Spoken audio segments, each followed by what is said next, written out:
et bienvenue dans ce troisième épisode de Notes de comptoir. Lors de l'épisode 8 de Psychologie de comptoir, nous avons parlé des guides imaginaires qui accompagnent les personnages principaux. Et aujourd'hui, nous allons pas parler d'eux.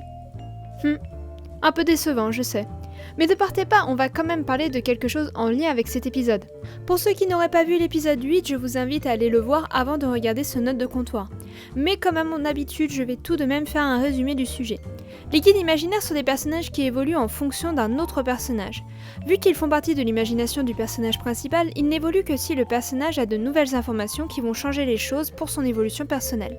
C'est une construction qui existe en dehors des personnages de ce genre, comme le prouve l'exemple que j'avais utilisé autour de Severus Rogue et Marley, le voisin du film Home Alone. Dans ce cas, on montre un personnage du point de vue d'un autre, puis sous sa vraie nature. En soi, le personnage n'évolue pas car il a toujours été ce qu'il est, mais il évolue à nos yeux de spectateurs car on le suit du point de vue du personnage qui avait des a priori sur lui. En fonction de qui raconte l'histoire ou le point de vue que le scénariste a décidé d'adopter, les informations peuvent changer, en particulier si ce personnage n'a pas toutes les informations nécessaires pour raconter cette histoire. Et là, je pense à un personnage en particulier, Sweet Pea de Sucker Punch. Pour ceux qui ne connaissent pas ce film, Sucker Punch est un film de Zack Snyder sorti en 2011. Si vous voulez connaître mon avis sur ce film, vous pouvez retrouver l'échange que nous avons eu en live avec AfroGeek et Magemo dans la description. Il s'agit d'une œuvre assez complexe dans la manière dont elle est racontée, donc je vous fais un petit résumé. Baby Doll est accueillie dans un hôpital psychiatrique après la mort de sa sœur, assassinée par son père. Dans ce lieu, la psy, le docteur Vera Gorski, propose aux patientes de passer sur scène pour parler de leur traumatisme, accompagnée d'une musique qui les invite à plonger dans un monde à eux, un monde dans lequel, je cite, personne ne peut leur faire de mal. À ce moment-là, on bascule dans le monde de Sweet Pea, deuxième personnage principal de l'intrigue, et qui va donc raconter l'histoire dorénavant, sans qu'on s'en rende compte avant la fin du film, faute de suivre Baby Doll en même temps. Elles vont se réunir en un groupe de 5 femmes pour tenter de s'évader de l'asile. Ironiquement, on ne va pas s'intéresser à la perception qu'a Sweet Pea de Baby Doll, même si on pourrait au vu de ce qu'elle pense dès son arrivée, mais à celle qu'elle a envers la psy des lieux, le docteur Vera Gorski, interprété par Carla Gugino, et particulièrement dans cette scène. Mise en contexte. Blue, le méchant, vient d'apprendre par Blondie que les 5 jeunes femmes complotent pour se libérer des lieux. Avant qu'il ne prenne une décision dramatique, la psy s'interpose en lui disant qu'il a gagné et qu'il peut les laisser tranquilles. S'enchaîne un dialogue où Blue lui demande si elle se souvient ce qu'il se passe réellement ici et où la psy dit qu'elle donne des outils aux jeunes femmes pour lui résister. Dans cet échange, on comprend que le docteur Gorski sait exactement ce que fait Blue, ce qu'il fait dans l'ombre, et qu'en sachant cela, elle utilise ses exercices de thérapie pour protéger les jeunes femmes. Toute la construction de la scène est intéressante car en plus du début où Vera prépare la rencontre entre Baby Doll et le High Roller, celui en charge de son opération, ce qui sous-entend qu'elle sait que l'opération aura lieu, Blue inclut Vera dans les personnes qui ont appris cette nouvelle, la rendant complice de la divulgation d'informations et des conséquences qui en découlent.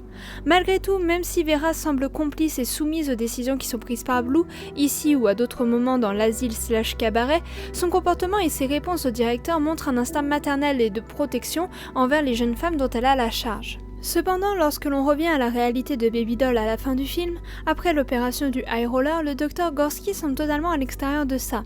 Elle semble connaître les actions de Baby Doll pour faire évader Sweet Pea mais sans en connaître les détails, n'avait aucune idée que l'opération avait lieu, et enfin les actions que Blue menait dans l'ombre sur les jeunes femmes qui sont enfermées dans ces lieux. Et c'est là que tout devient assez limpide. Étant dans le monde de Sweet Pea et étant la seule absente de la scène, on a ici la perception qu'elle a de la psychiatre qui s'occupe d'elle. Vera Gorski est ici une femme consciente des malheurs que peuvent subir les jeunes femmes enfermées dans l'asile, mais qui, contrôlée par Blue et son autorité, ne fait absolument rien. Le fait que le High Roller ait besoin de son autorisation pour pratiquer la procédure renforce cette histoire où elle est au courant de ce qui se passe.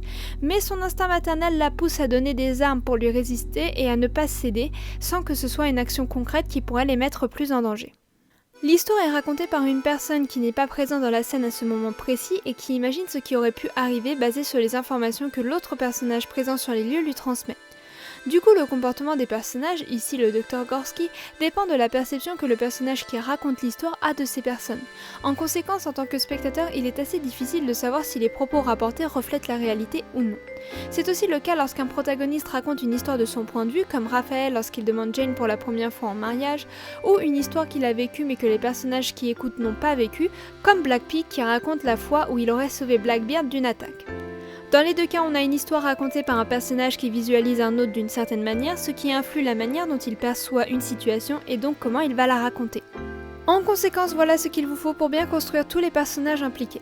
1. Le personnage qui raconte l'histoire ou dont on suit le point de vue. 2. Construire le deuxième personnage tel qu'il est pour donner un point de comparaison. Et enfin 3. Construire ce deuxième personnage du point de vue du personnage qui raconte l'histoire. Ensuite, on laisse le personnage principal conter l'histoire de son point de vue, même si son point de vue n'est pas totalement objectif, puis on montre le vrai comportement du deuxième personnage, son point de vue et ou son évolution. Et enfin, si vous avez envie de donner un peu de fantastique à votre histoire, n'hésitez pas à ajouter une pincée de personnages imaginaires et bam, vous y êtes. Jojo Rabbit est vraiment cool sur ce point de vue car l'évolution est à la fois sur Hitler, l'ami imaginaire de Jojo, mais aussi sur Elsa qui évolue car Jojo apprend des choses et que ses illusions se brisent. Il est très important que le personnage principal évolue pour que sa perception de l'autre personnage évolue aussi. Et si le fait qu'il évolue ne change rien, il faut donner l'opportunité au deuxième personnage de s'exprimer. Voilà, j'espère que cet épisode vous aura plu. Je voulais revenir sur ces personnages qui agissent d'une certaine manière car le personnage qui raconte l'histoire les perçoit de cette manière et non parce qu'ils sont comme ça. Si vous avez des questions, que ce soit sur cet épisode ou l'épisode original, n'hésitez pas à le dire en commentaire. Je profite de cette fin d'épisode pour vous annoncer que j'ai lancé un crowdfunding afin de financer l'épisode 10 de Psychologie de comptoir. L'épisode aura le droit à une partie fiction et si vous le souhaitez, vous pouvez contribuer à sa création en soutenant le projet, soit en faisant un don, soit en partageant le lien du crowdfunding. Le lien est bien évidemment dans la description. Si vous avez aimé, n'hésitez pas à partager et à liker cette vidéo. Je vous remercie pour votre présence sur cette chaîne, vos retours me touchent beaucoup. On se retrouve bientôt pour une nouvelle vidéo. D'ici là, je vous souhaite de bons jours d'automne. Bye bye!